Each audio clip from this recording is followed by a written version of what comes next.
Bom, então, dando continuidade ao nosso cronograma, vamos falar sobre tromboembolismo venoso, tromboembolismo pulmonar, exacerbação da doença pulmonar obstrutiva crônica e crise de asma. Bom, gente, em relação ao tromboembolismo venoso,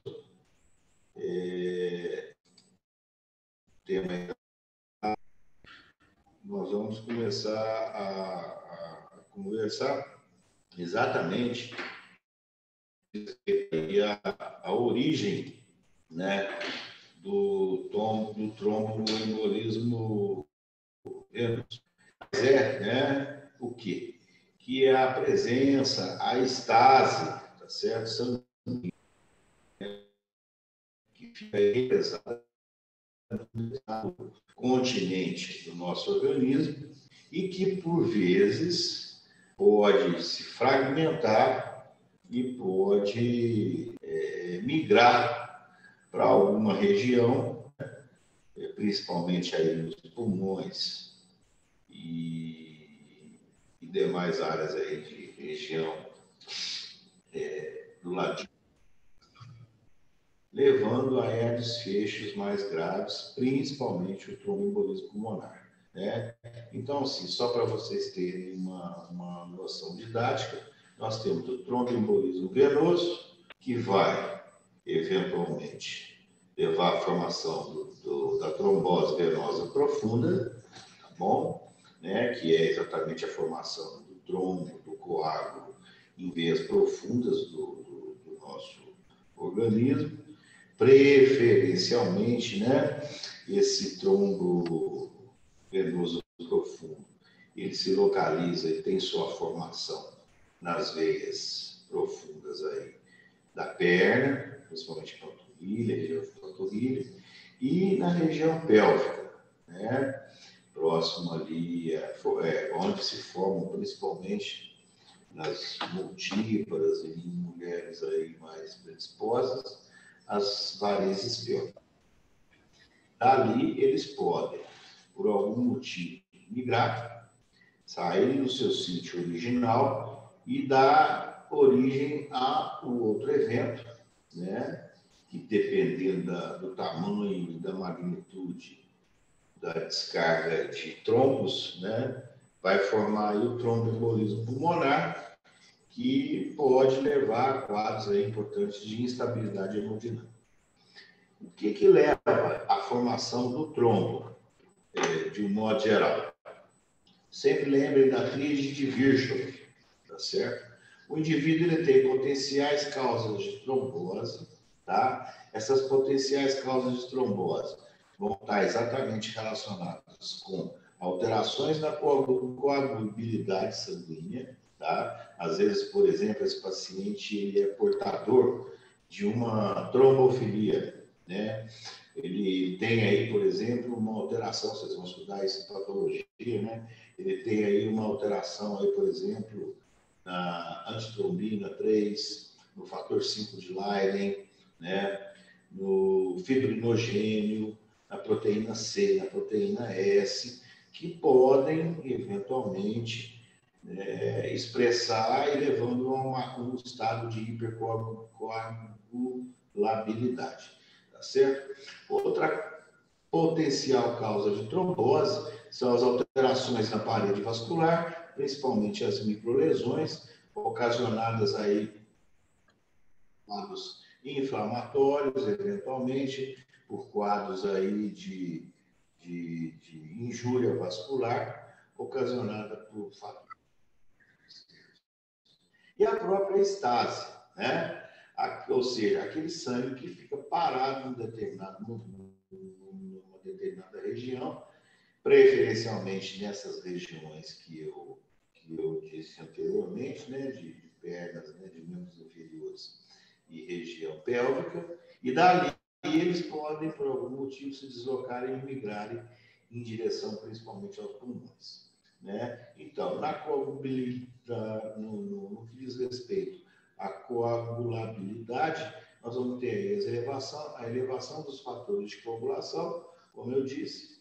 Na questão das alterações da parede vascular, nós vamos ter aí a perda dos mecanismos antitrombóticos, né? Ou seja, aqueles mecanismos que vão fragmentar o trombo, tá certo?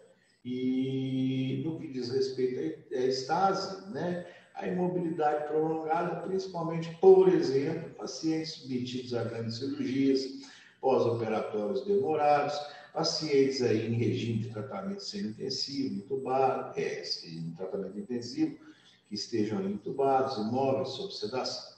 Tudo isso potencializa a tríade de Virchow, tá certo? Bom, continuando, nós temos aí, né, para a formação, né, principalmente aí, como eu disse, no que diz respeito aí aos fatores de coagulabilidade, fator 5 de Leiden, alterações de protrombina, o câncer, a síndrome do anticorpo antifosfolípide, são exemplos, tá, gente, de estado de hipercoagulabilidade que podem ocasionar a formação de trombos. Nós temos aí, dentre os demais fatores de formação, né, de favorecimento ao tromboembolismo venoso, que lembrem-se, né, ele é dividido entre tromboembolismo, trombose venosa profunda e tromboembolismo pulmonar. Nós temos aí o uso de anticoncepcionais orais, né, terapias de reposição hormonal, principalmente na mulher pós-menopausada, e isso tudo associado também ao tabagismo acaba potencializando a formação de trombos. E a imobilização prolongada, né, num paciente, por exemplo, já portador de varizes prévias.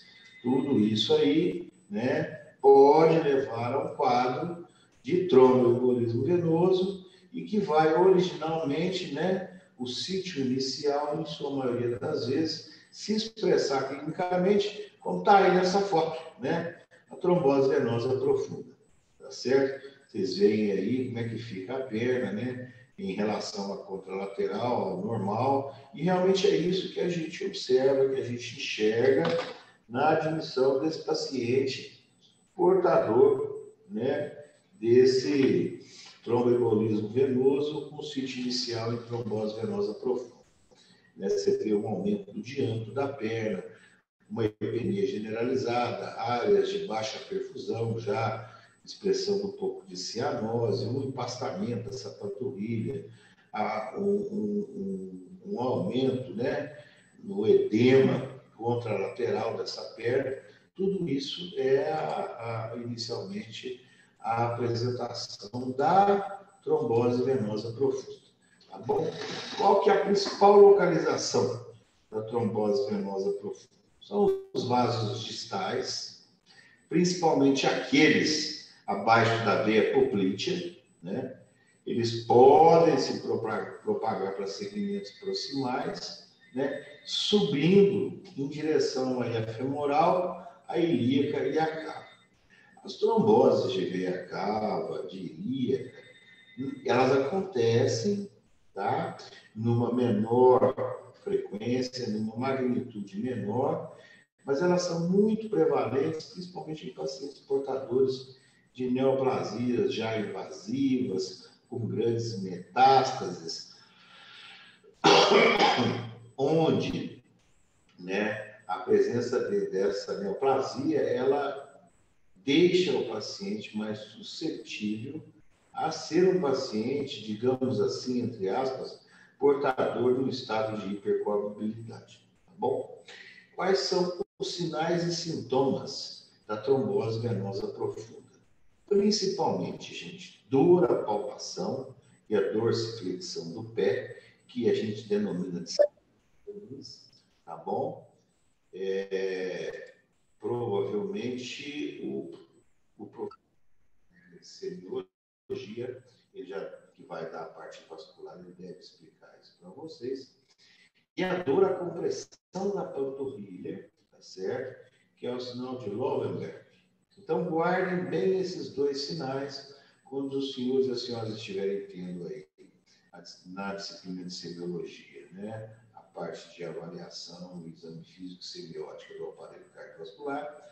Se lembrem do sinal de Romans e do sinal de Löwenberg, que são sinais assim bem frequentes, presentes, né? E por vezes patognomônicos, obviamente associado à história clínica do paciente, de trombose venosa profunda. Bom, continuando.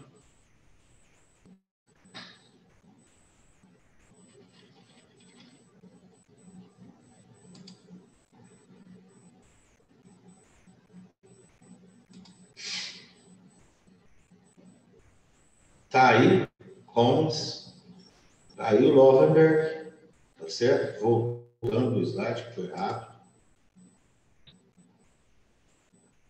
Aí, a dorsiflexão, tá vendo?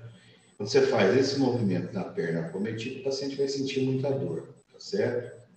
E no Löwenberg, paciente em decúbito ventral, né?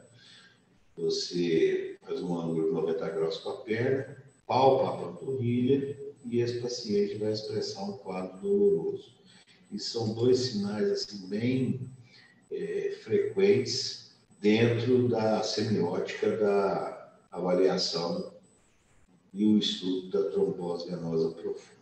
Um outro sinal que comumente vocês vão escutar falar na trombose venosa profunda e o paciente vai chegar no pronto atendimento, no setor de urgência, com essa apresentação, é o sinal da bandeira.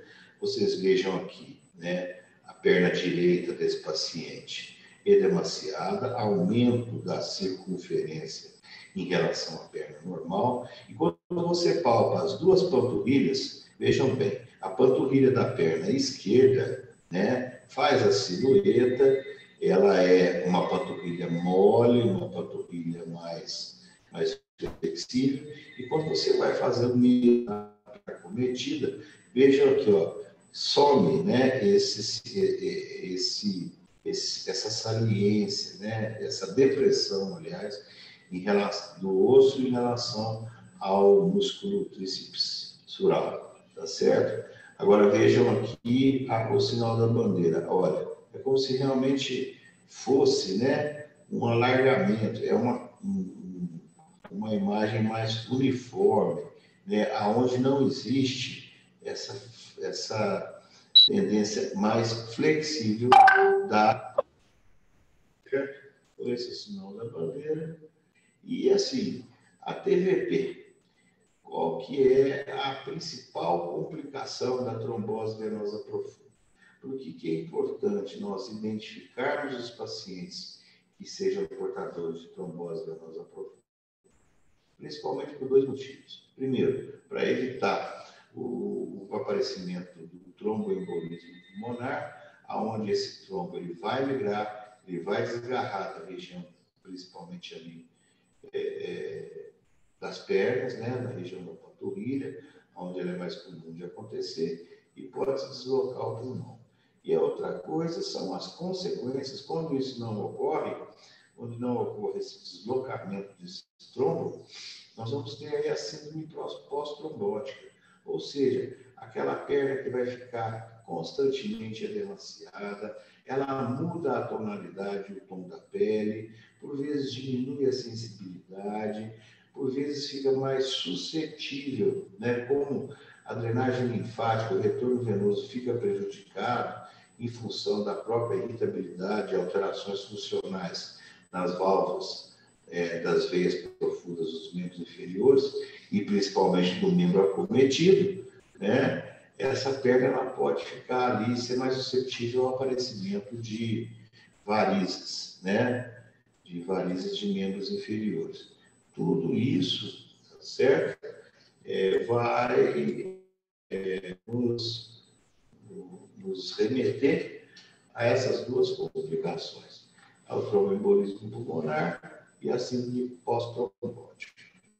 Bom, o paciente ele chega, né, ao pronto atendimento, então, referindo dor, claudicação, eventualmente, edema, por vezes, quando existe comprometimento de pele, tecido do ponto de vista bacteriano, às vezes com quadro de febre, ele apresenta aí sinal de Romans, de Rosenberg, né? Sinal da bandeira, tá certo? Ele tem fatores de risco aí do desenvolvimento de trombose venosa profunda.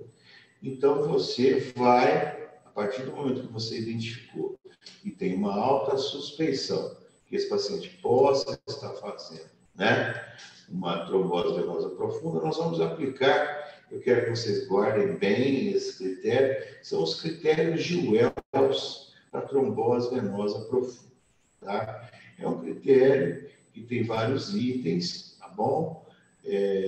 Qualquer aplicativo aí você consegue disponibilizar e ter acesso rapidamente à mira de leito. E dependendo da pontuação, né, que você pontuar esse paciente conforme a sintomatologia, nós vamos ter aí uma alta, média ou baixa probabilidade, né, de desenvolvimento e confirmação de trombose venosa profunda. Neoplasia, ponto. Paresia ou imobilização de extremidades, ganha um ponto. Esse paciente que chegou, se ele estava restrito ao leito por mais de 3 dias, ou foi submetido a uma grande cirurgia há menos de 4 semanas, né? Ele tem uma hipersensibilidade, quando você palpa o trajeto venoso, dói, é mais sensível. O diâmetro na região das panturrilhas, ela é 3 centímetros maior em um membro comparado ao outro. Existe edema depressível confinado ao membro sintomático.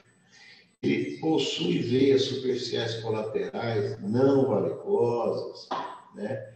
O diagnóstico de trombose venosa profunda, meio como alternativo ao quadro clínico, é o mais provável. Ou seja, então você aplica todos esses critérios, tá certo? E se esse paciente não tiver nenhuma pontuação entre esses scores apresentados, realmente vocês não são obrigados a guardar de cabeça esses scores, esses itens, mas vocês devem saber que existe um score de aplicabilidade para desenvolvimento de trombose venosa profunda, que são os critérios de Wells. 1 a 2 pontos, esse paciente tem uma probabilidade intermediária de estar ou desenvolver uma trombose venosa profunda. 3 pontos ou mais, existe uma alta probabilidade de trombose venosa profunda. Tá? Então, se lembre, o paciente chegou, o paciente apresenta sintomatologia, aplique os critérios de Wells. Paciente, vocês visitaram um paciente numa enfermaria, ele está internado, é um paciente com câncer, ou é um paciente, por exemplo, um vovô com uma pneumonia, ou uma vovó que está fazendo um pós-op ali de uma cirurgia de fêmur, ou que quebrou o fêmur e vai fazer uma cirurgia, vocês também apliquem o critério de Wells para ver qual é a probabilidade do desenvolvimento, né, de uma trombose venosa profunda.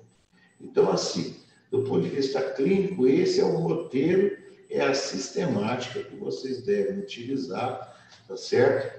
Para poder chegar à impressão clínica, à forte impressão clínica de trombose venosa profunda. Do ponto de vista laboratorial, existe um exame, né, que é fundamental para a investigação e confirmação da sua hipótese diagnóstica, que é a dosagem do dímero D, tá certo? O que vem a ser o dímero D, gente? O dímero D é um produto bioquímico da degradação da fibrina, que é a principal proteína plasmática constituinte que está presente nos coágulos sanguíneos, tá certo? Esse produto de degradação se dá pela ação da plasmina, que é uma protease atuante na fibrinose. Ou seja, se o paciente tem um trombo, uma trombose venosa profunda, por exemplo, se você suspeita, tem critério clínico, tem critério de Wells, e você quer confirmar, né, esse quadro, você pode lançar mão da dosagem desse dímero D, tá certo? O dímero D, né, como eu disse, ele é um produto da degradação, ele tem um alto valor preditivo negativo, ou seja, se o dímero D, você dosou, se o dímero D vier negativo, tá certo?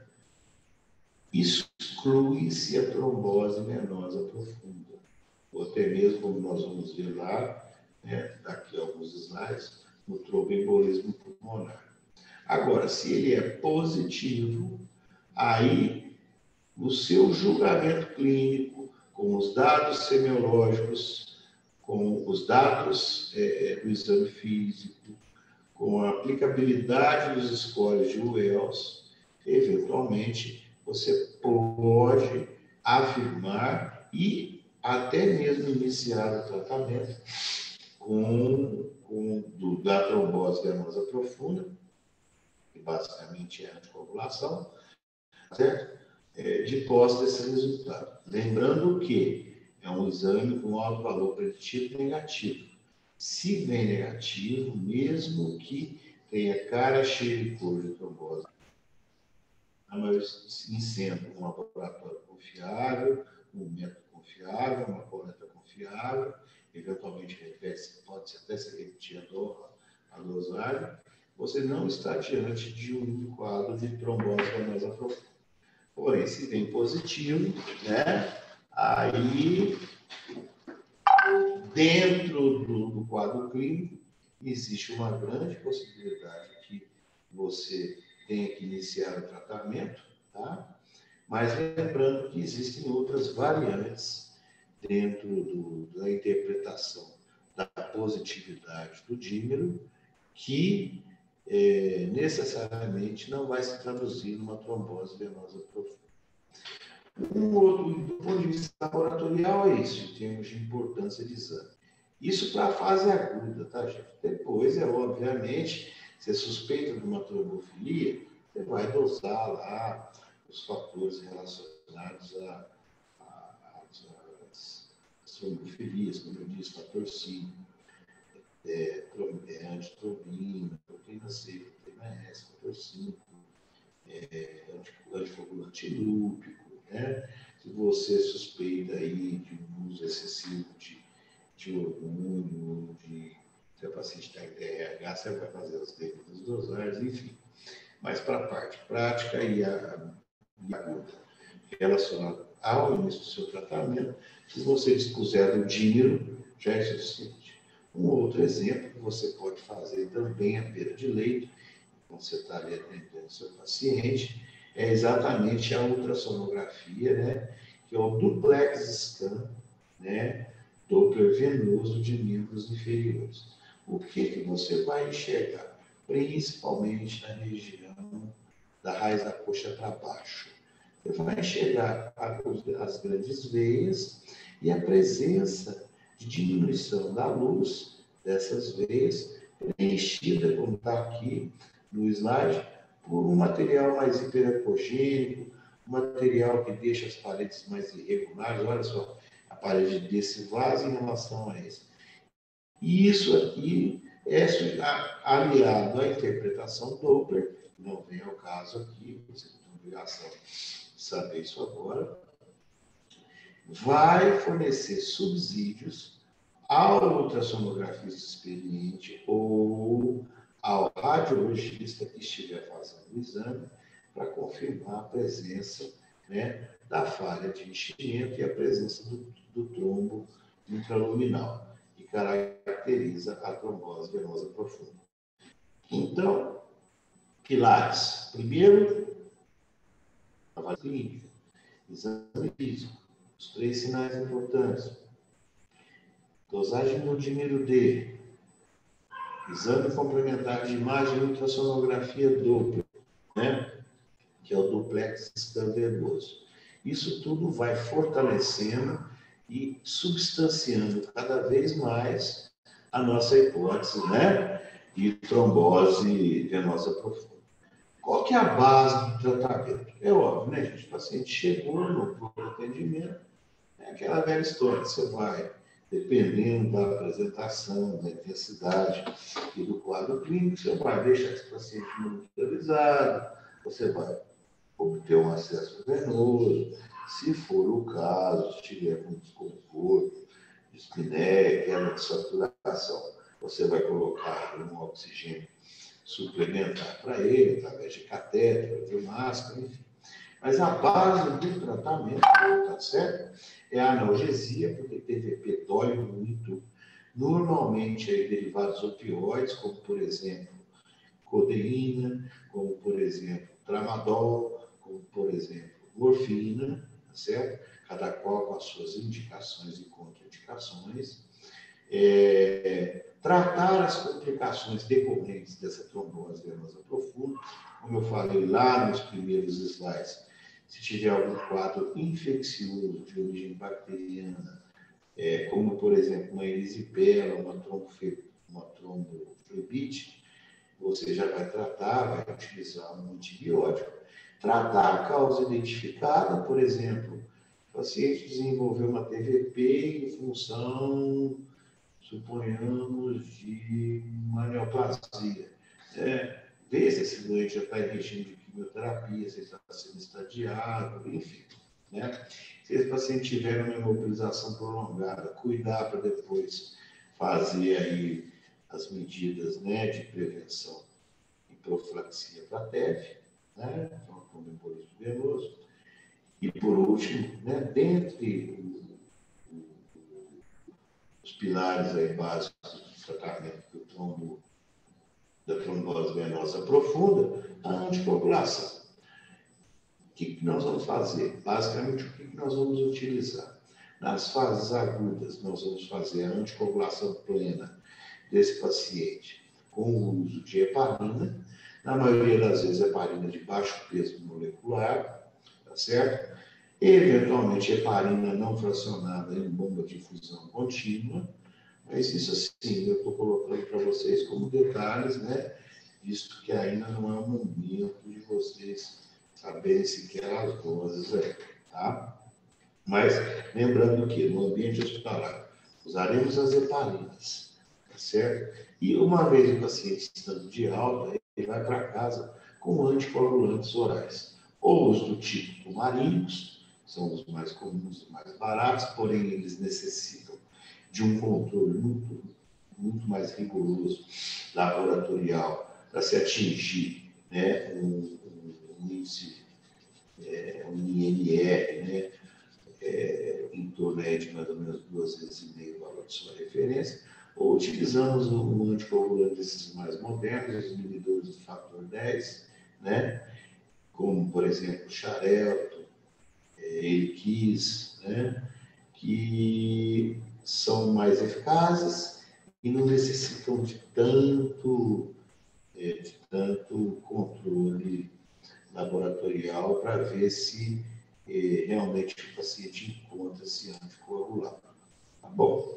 Então, basicamente, o que eu quero que vocês guardem do tromboembolismo venoso, sua primeira apresentação, no caso, a trombose venosa profunda, dentro da trombose venosa profunda, né, os fatores desencadeantes, a tríade de Virchow, aquilo dentro da tríade de Virchow que vai fazer parte para iniciar o start da formação do trombo e a perpetuação desse trombo, né, que no caso são aqueles fatores relacionados à coagulabilidade, com a imobilidade, com os fatores agressores do endotélio. Lembrar o exame clínico, né, e o exame físico, principalmente, dos 3 sinais que foram apresentados, semióticos. Lembrar que, ao se depararem com esse paciente, vocês vão sabidamente aplicar o score de Wells, tá, para poder confirmar e já autorizar o início do tratamento, ou até mesmo prevenir o aparecimento da doença em determinados pacientes. Lembrar que, do ponto de vista laboratorial, nós vamos ao tímido, que tem um alto valor preditivo, ou seja, se deu negativo, não é doença. Nós vamos pesquisar outras causas, e se deu positivo, dentre as doenças, encontra-se a possibilidade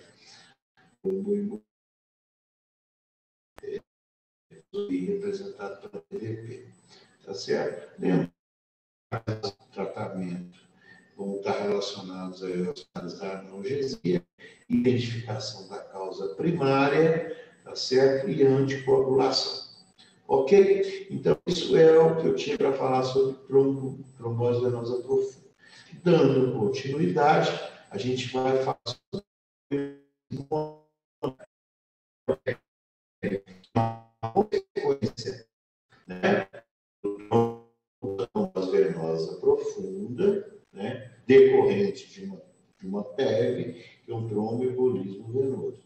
O tromboembolismo pulmonar, né? Dependendo aí da magnitude, como a gente está vendo aqui nesse corte desse pulmão, nesse desenho, e dependendo da magnitude, do local, da quantidade de ramos afetados na circulação pulmonar, ele pode trazer graves consequências a esse paciente, né? Inclusive ao ponto de grandes instabilidades hemodinâmicas decorrentes de alterações do lado direito do coração, que podem levar a quadros agudos aí de insuficiência respiratória aguda, inclusive cursando até mesmo com a morte do paciente. Tá bom? Bom, algumas considerações iniciais sobre o tromboembolismo pulmonar. Olha, é incrível, né? Mas, assim, ele pode ser assintomático, ele pode ser incidental, ele pode ser sintomático e, inclusive, levar à morte súbita. Ele tem uma alta letalidade imediata, tá certo? Quer dizer, ele pode, a gente pode chegar para morrer na hora, como pode evoluir para o óbito horas ou alguns dias após. O risco de recorrência também é imediata, por quê? Porque o TEV foi instalado, a TVP se formou. Está vendo a importância desse pensamento lógico de sequência? Você sempre tem na cabeça TEV, TVP e TEP, né? Exatamente por conta desse risco de recorrência imediata, tá?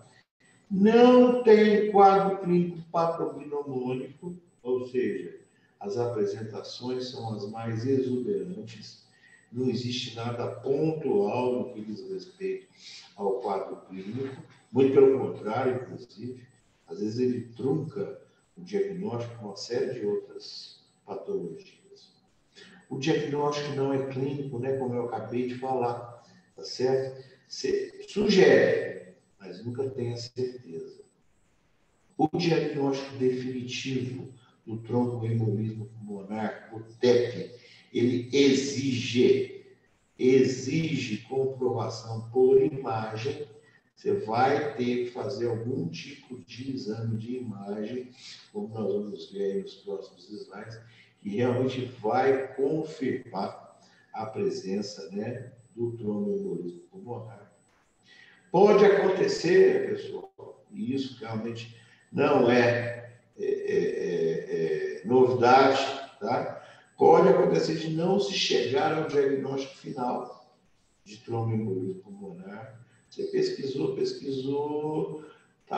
mas às vezes faltam dados.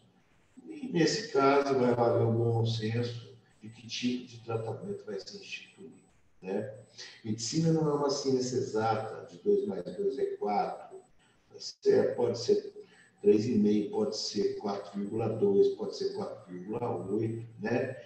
E lembre-se, medicina é uma ciência de meias verdades por um curto e transitório período de tempo.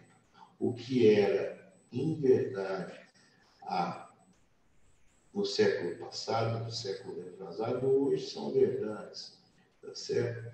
E assim sucessivamente. O que hoje nós consideramos como o suprassumo da teoria dentro das diversas especialidades médicas, pode ser que daqui a 200 anos, daqui a 50 anos, daqui a 20 anos, possam não ser mais verdades. Né? Bom, o tratamento, né, vai interferir na homeostase da coagulação, da mesma maneira que na TVP. Nós vamos anticoagular esse paciente. E, consequentemente, quando a gente fala que interfere na homeostase, o que é o risco? Qual que pode ser o risco? O risco, senhores, senhora, é exatamente o sangramento descontrolado. Né? Esse paciente você pode fazer o diagnóstico, você pode tratar. Quando você trata, esse paciente pode morrer sangrando, porque você está mexendo com a homeostase dele. Mas se você não trata, ele morre de insuficiência respiratória. Ou seja, a gente fica ali entre a cruz e a caldeirinha. Né? A profilaxia é eficaz, mas não é absoluta. Ok? Bom. Mesma história, né? A questão aí dos fatores que vão desencadear. Ao nosso amigo Virchow, em 1860, que fez a tríade, né? Da estado de hipercoagulabilidade, lesão endotelial, tá certo? E imobilidade prolongada, que vai levar basicamente ao quê? A uma estase, a uma disfunção endotelial, ao estado de hipercoagulabilidade, que leva à formação de quem? Ao danadinho do trombo aqui. Que vai formar quem? O tromboembolismo venoso. Que vai evoluir para quê? Trombose venosa profunda. E essa trombose venosa profunda vai se deslocar e vai para onde? Para o pulmão. Formando o quê? O tromboembolismo pulmonar. Né?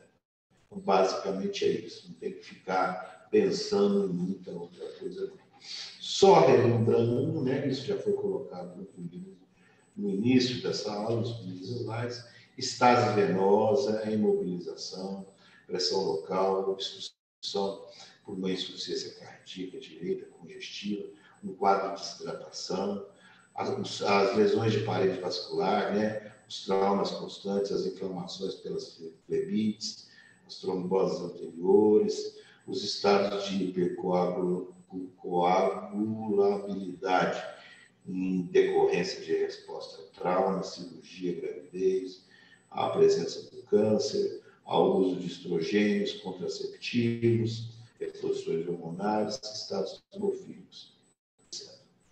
Tá bom? Aqui, né, lembrando de novo, reforçando a TVP como causa de tromboembolismo pulmonar, as principais veias profundas, aonde existe um acometimento e formação maior, lembrando que da poplítea para baixo são realmente as regiões aonde nós vamos ter a principal ocorrência de TVP que pode migrar, mas nada impede que você tenha tromboses extensas suprapoplíteas, inclusive em região pélvica, né?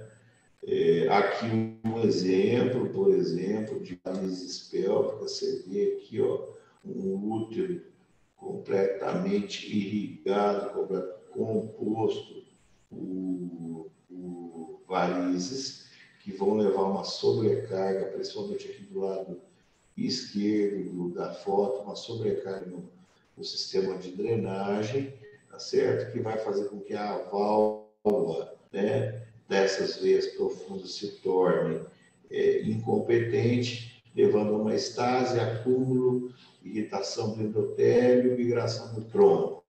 Né? A história se repete, gente, em relação aí à questão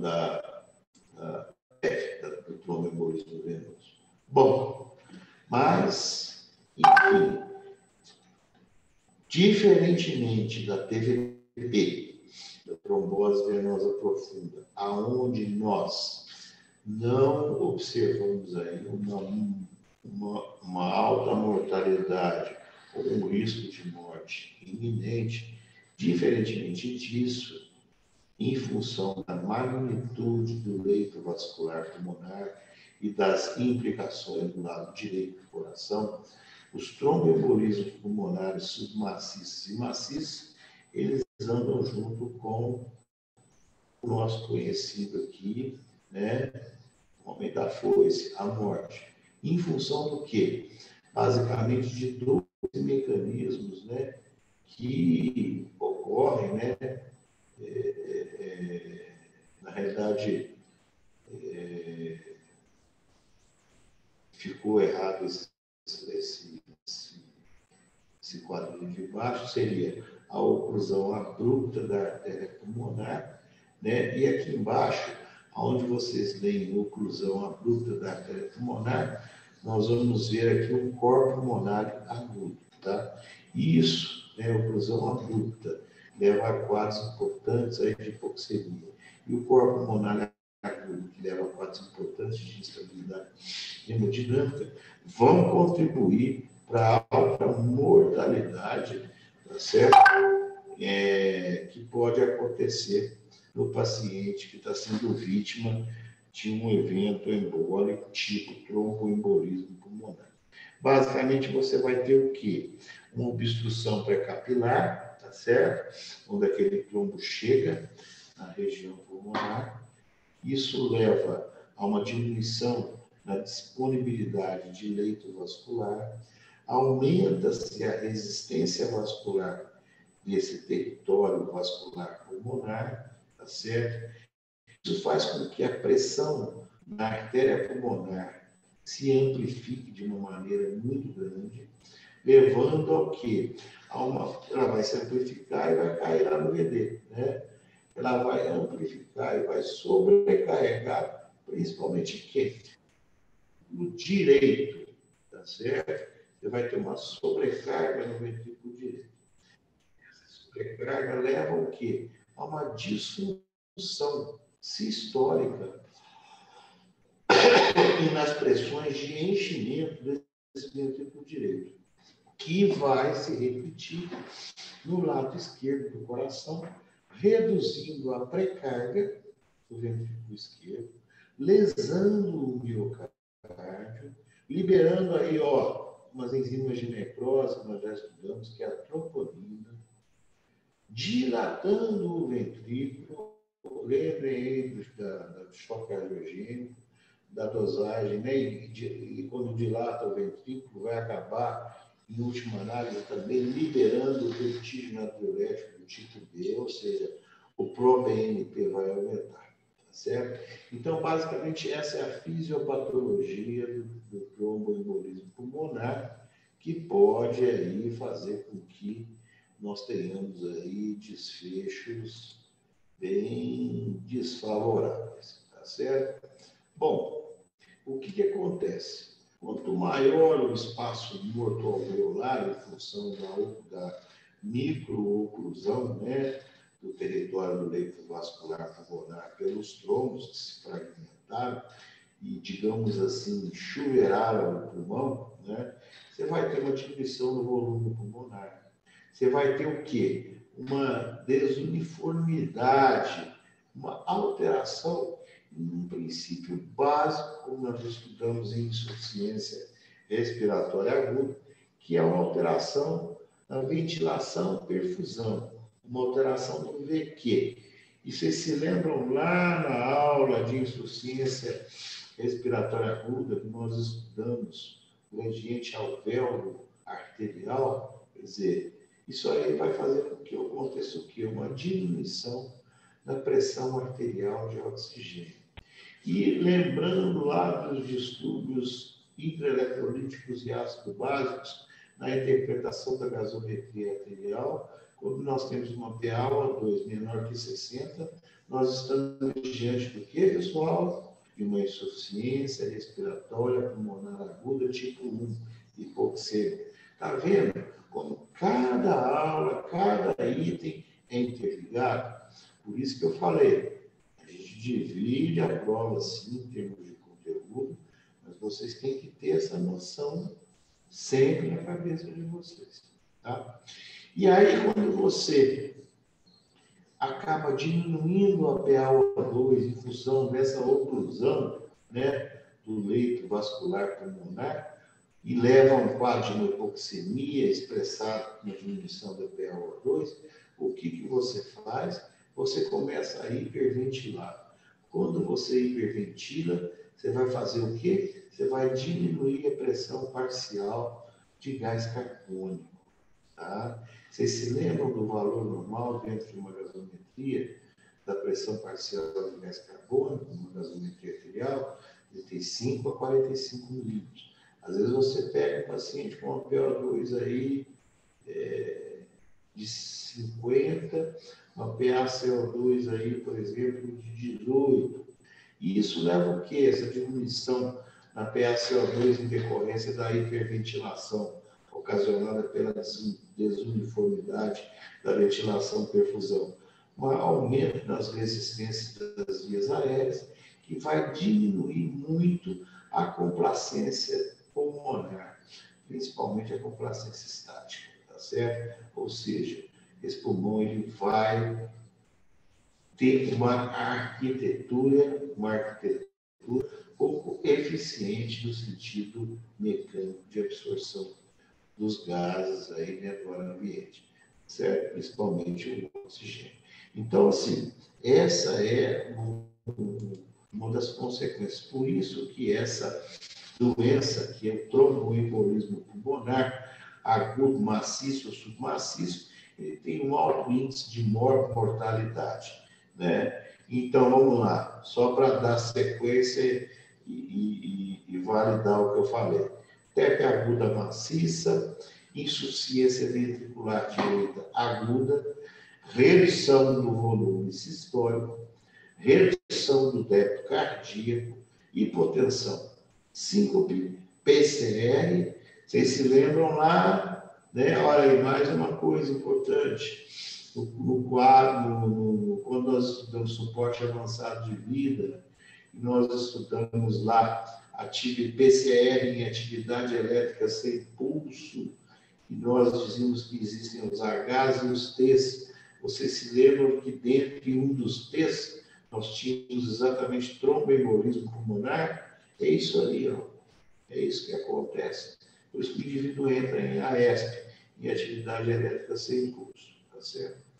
E, então, você vai ter ou uma síncope, ou uma parada cardíaca, ou o paciente pode ser recuperado, né? Lembrando que a recuperação aqui, sem a nossa intervenção, ela é bem mais difícil. Ok? Bom, continuando, né? Como que esse paciente ele vai chegar na gente? Como que ele vai chegar na sala de emergência? É um Manchester vermelho, não resta a menor dúvida. Tá certo? Ele chega com dispneia, com desconforto torácico, né? De forma súbita, que já vem evoluindo há vários dias ou semanas. Ele pode ter uma dor torácica pleurítica associada a hemoptóicos. Tá? Isso acontece comumente quando você tem aí, frequentemente, um infarto pulmonar associado. Ele pode ter uma taquipneia, né? Que é uma das manifestações clínicas mais frequentes, uma frequência respiratória acima de 20 incursões por minuto. Ele pode se encontrar taquicardia, porém aí uma taquicardia sinusal, com eventual aí alterações na onda P, onde você vai ver sinais aí pulmonar, né? Pode ter uma TVP visível ou referir uma TVC, uma TVP. Ele pode estar hipotenso ou até mesmo chocado, né? Lembrar das janelas do choque que eu falei. Eventualmente pode ter atrito pleural e crepitações, sibilos, etc. Tá certo? Nesse caso, né, a gente, obviamente, vai admitir esse paciente numa sala de emergência. Mais do que fundamental, é necessário monitorização, oxigênio, acesso, né, vascular adequado, coleta de exames laboratoriais, dentre os exames laboratoriais. Está aí, de novo, né, a importância do dímero, que nós falamos lá.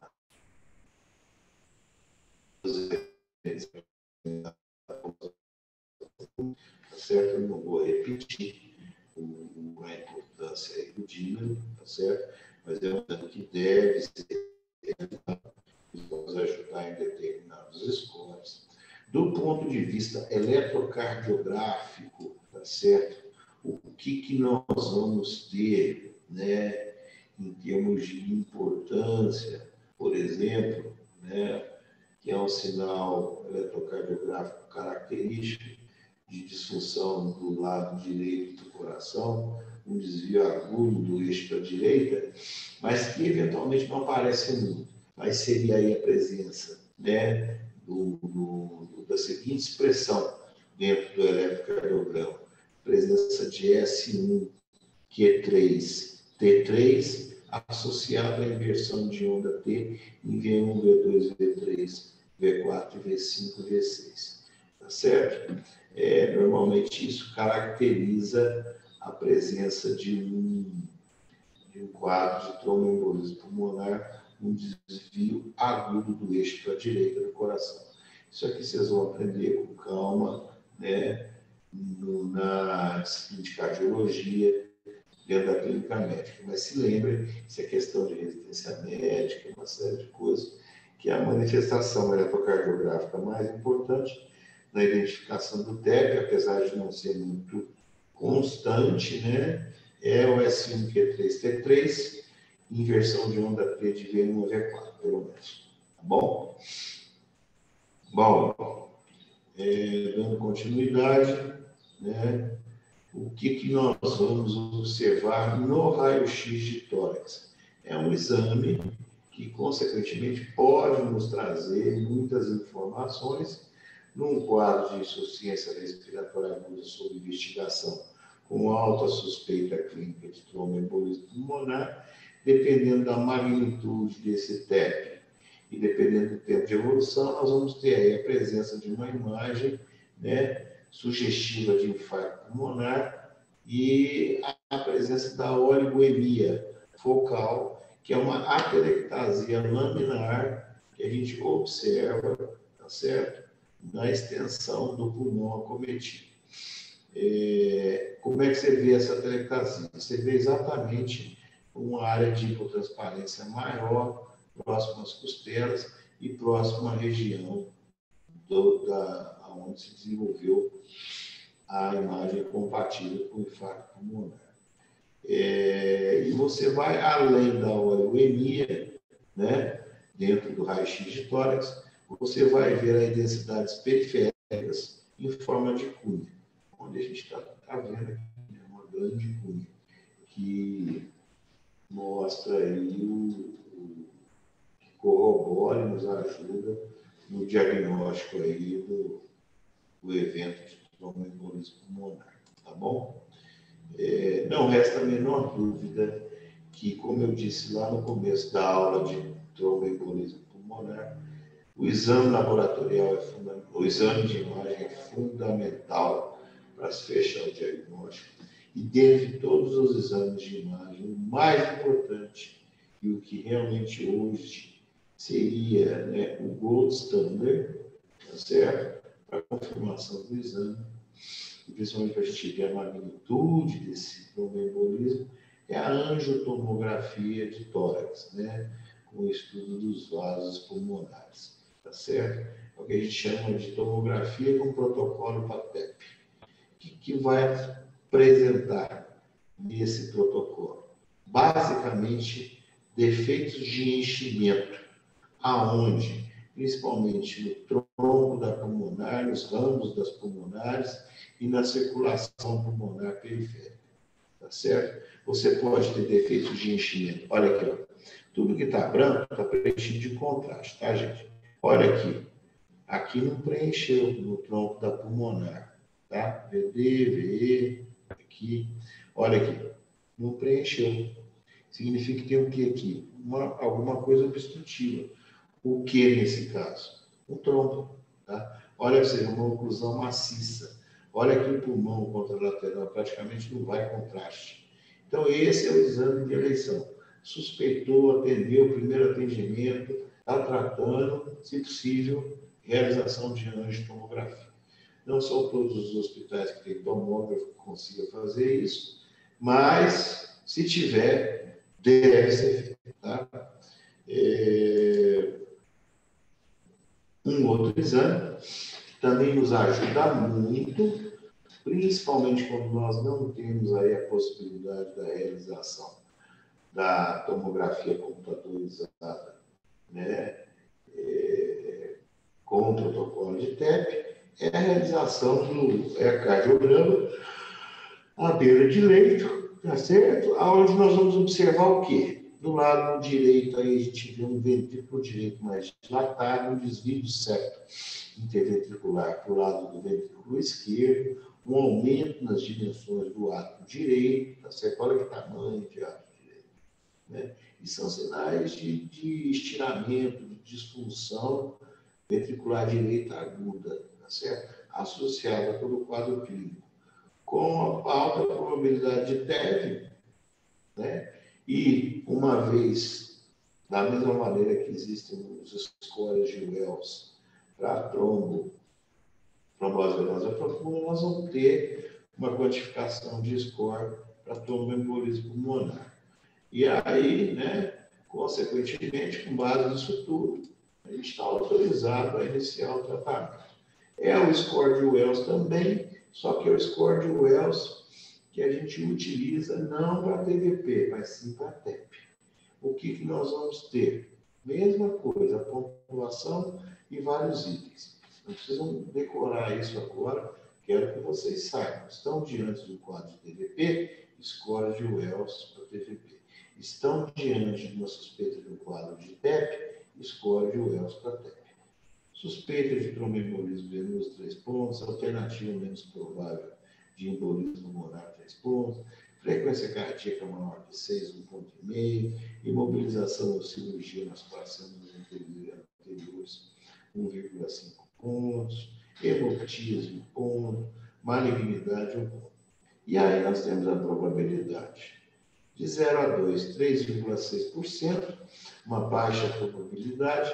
De 3 a 6, 20,5%, já vai para moderada probabilidade, e acima de 6 pontos, 66,7%, uma alta probabilidade de tromboembolismo pulmonar.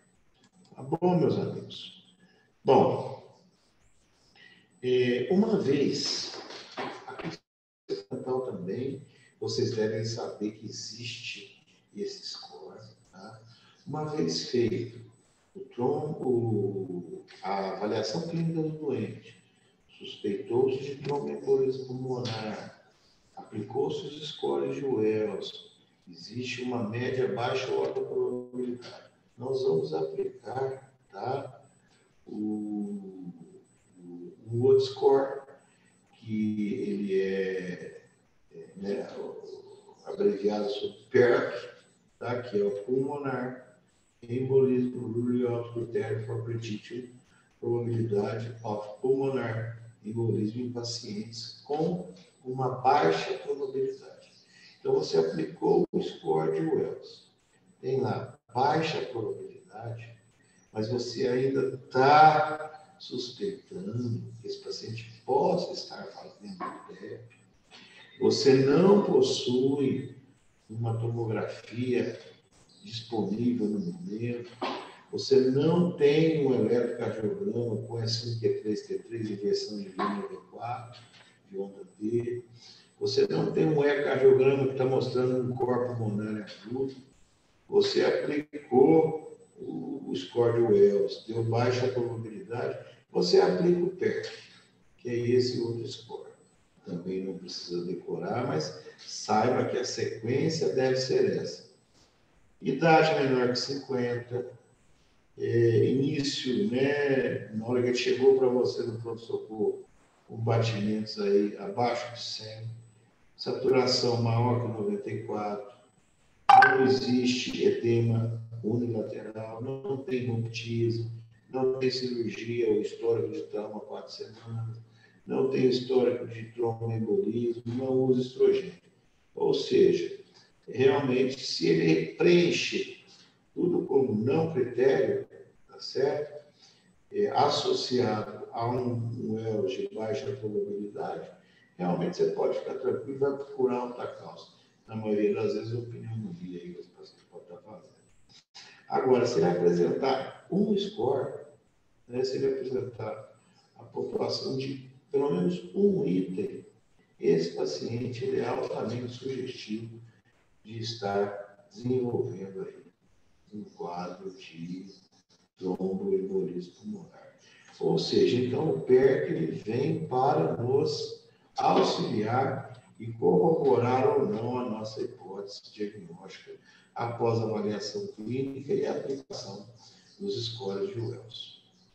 Bom, se nós temos um paciente com quadro clínico suspeito de TEP, né, nós aplicamos o Wells. Tá? Então, preste atenção nesse slide, que eu expliquei.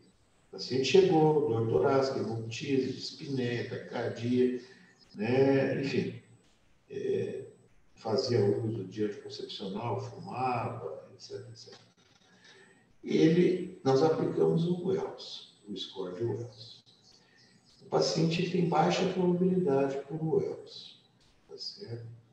Aí nós vamos fazer o quê? Então, o PERC, né? Como eu disse, é uma excelente ferramenta para excluir TEP. Né? E o PERC ele já foi validado em revisões sistemáticas, então vocês podem utilizar. E olha, isso é também muito e frequentemente questionado em prova de revisão, de residência. O PERC tem algumas perguntas, como eu mostrei para vocês lá. Tá? Se todas as respostas forem não, igual eu falei para vocês, o TEP está excluído. E devemos pensar com tranquilidade no novo diagnóstico. Sem perder tempo para iniciar o tratamento, colhendo outros exames, fazendo tomografia, fazendo isso, procurando levar doente para não sei aonde. Então, você utiliza o PERC. Né? Agora, se uma das perguntas realmente for sim, então o Wells de baixa, PERC como uma pergunta, dosamos o dímero, tá certo? E aí continuamos, conforme o resultado do dímero, com o fluxograma habitual, bom? Que é esse aqui. Suspeita clínica de TEP, critério de Wells, baixa probabilidade, aplicamos o PERC. Aplicou-se o PERC veio negativo, excluímos o TEP. Baixa probabilidade, o PERC é positivo, ou seja, uma resposta afirmativa, dosamos o dímero, que é o subproduto de degradação da fibrina. Nós lá. O dímero veio negativo, posso excluir o TEP. O dímero veio positivo, eu vou fazer a angiotensina. Tá bom? Agora, dentro dos critérios de Wells, eu tenho, né, uma média probabilidade, dímero negativo exclui, positivo angiotensina. E se for de alta probabilidade, eu já faço a angiotensina direto. Né? Então, guardem esse fluxograma. Basicamente, ele vai nos auxiliar em pedir ou não a angiotomografia, excluir ou incluir a possibilidade de TEP. Baixa, aplica PERC, média, dosa dímero, alta, angiotensina. E baixa com PERC positivo, vai para dímero. Se dímero é positivo, angiotensina. Se dímero é negativo, como eu expliquei para vocês que ele é um exame, o alto valor preditivo negativo, exclui TEP. E se nos critérios de Wells você tem alta probabilidade, tá certo? Você já vai direto para angiotensina. Perfeito, meus amigos? É basicamente isso. Isso aqui é uma coisa que vocês precisam saber, tá? Na interpretação e na condução aí de um tromboembolismo pulmonar. É óbvio, você não precisa decorar os códigos, não precisa decorar os indivíduos, mas vocês têm que saber como proceder em relação a cada momento. Aqui está exatamente a mesma, só que de uma maneira mais exemplificada, sempre lembrando, né, que a base do tratamento do TEP vai ser a anticoagulação com suporte clínico, né, e essa anticoagulação pode passar, né, por um quadro aí de um TEP extenso ou de alto risco, né, você pode trombolizar esse paciente da mesma maneira que nós trombolizamos aí no infarto agudo do miocárdio, com supradesnivelamento do segmento ST. Os agentes trombolíticos utilizados basicamente estão relacionados aí com a estreptoquinase, que já quase não existe no mercado brasileiro, e a alteplase, que é o RTPA. Nós fazemos aí, é uma dose única, são 100 miligramas IV em 2 horas, tá certo? Ou 0,6 miligrama quilo, com um máximo de 50 miligramas IV em 15 minutos, tá bom? A dosagem de 0,6 miligrama quilo, no máximo de 50, utilizando o RTPA, ela é preferencial para o uso durante a PCR, tá bom?